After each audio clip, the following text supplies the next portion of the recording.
Oke, baiklah, kalau channel kita nanti tembus di 5.000 subscriber, saya akan berikan giveaway tentunya, oke, sebesar 1 juta rupiah kepada subscriber channel ini.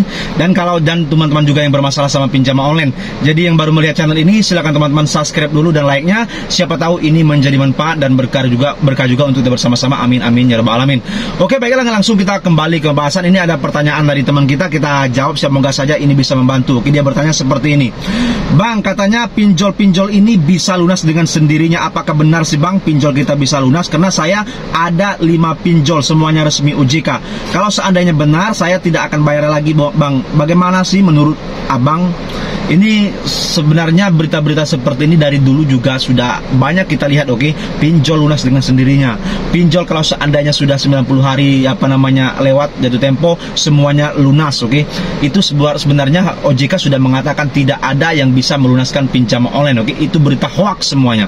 Tetapi kita ambil poin satu, oke teman-teman. Apa yang ada poinnya? Karena pinjol itu diwajibkan sama pihak OJK untuk diasuransikan.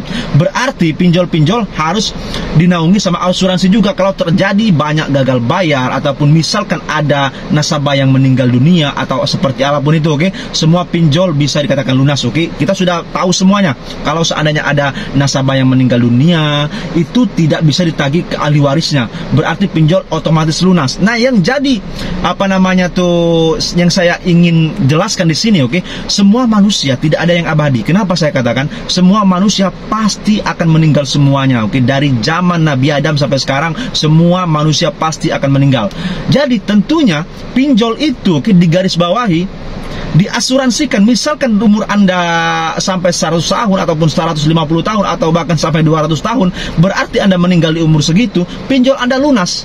Oke, jadi yang dikatakan di sini semua pinjol ya pasti lunas. Kenapa saya katakan lunas? Semua orang pasti meninggal dunia, tetapi tidak tahu kapan-kapan, oke.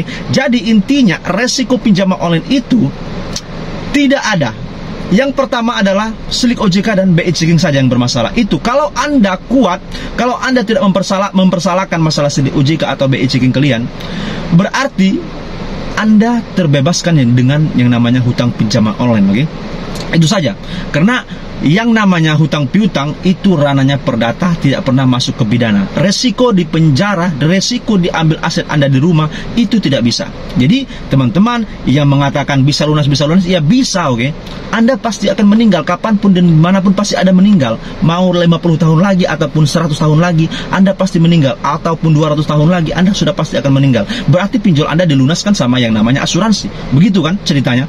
Jadi resikonya apa? Ya resikonya slik atau BI checking selama Anda masih hidup. Anda tidak bisa berurusan sama bank ataupun bersama leasing ataupun lembaga keuangan manapun karena nama Anda jelek, oke, tidak bisa. Tetapi ambil hikmahnya saja teman-teman. Siapa tahu dengan adanya hal-hal seperti ini, kita tidak berhutang-hutang lagi sama yang nama pinjaman online, sama bank, sama kredit apapun itu, oke. Dengan adanya nama kita jelek di OJK, mungkin ada hikmahnya dan Anda bisa mencari rezeki lebih baik lagi ke depannya. Amin amin ya rabbal alamin. Jadi intinya hutang pinjol ini bisa lunas? Ya bisa, kalau Anda bisa menyikapinya dengan aturan-aturan yang OJK berikan tadi, oke. Itu bisa disiasati dengan kata-kata aturan tadi, oke. Itu saja, oke. Jadi ini saja yang bisa saya sampaikan, kurang lebih sama. Assalamualaikum warahmatullahi wabarakatuh. Terima kasih.